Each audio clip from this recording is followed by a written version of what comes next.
Hola mis amigos, hoy quiero hablar de periodismo en México.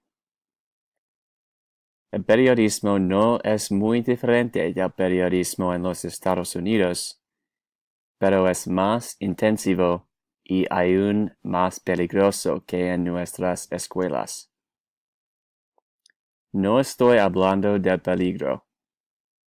Quiero centrarme en las escuelas de periodismo en lugar de cómo es después de la graduación.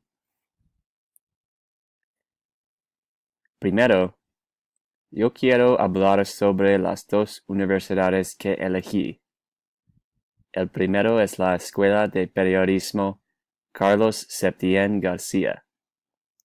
La otra escuela es el Instituto Tecnológico y de Estudios Superiores de Monterrey, una de las mejores universidades de México.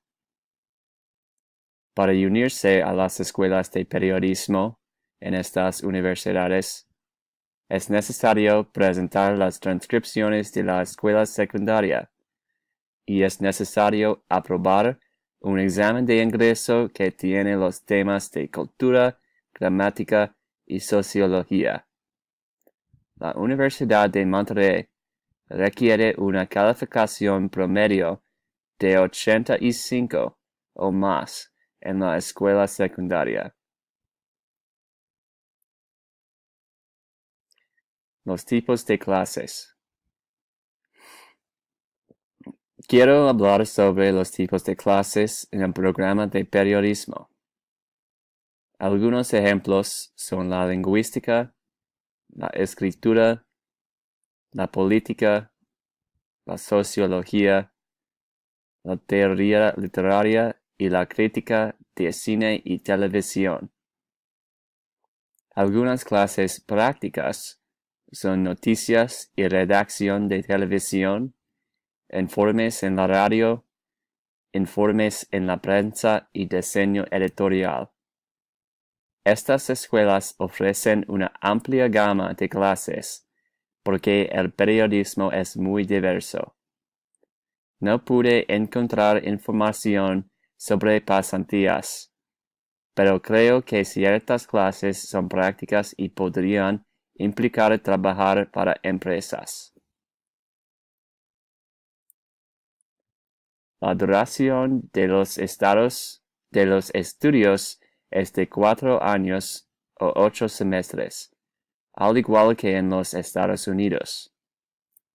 La escala de calificaciones en México es de 1 a 10. La expresión straight A's en los Estados Unidos es como decenas rectas en México. México no tiene un promedio de 4 puntos. Como en los Estados Unidos, se necesitan 70 o más para pasar. Las diferencias entre estas universidades e ASU. Las pasantías son una parte importante del plan de estudios de ASU. El currículo en las universidades mexicanas es más específico. No hay mucha libertad de elección. Desafortunadamente, el periodismo en México es muy peligroso. Muchos periodistas mueren porque las personas malas no quieren saber la verdad. Gracias y adiós.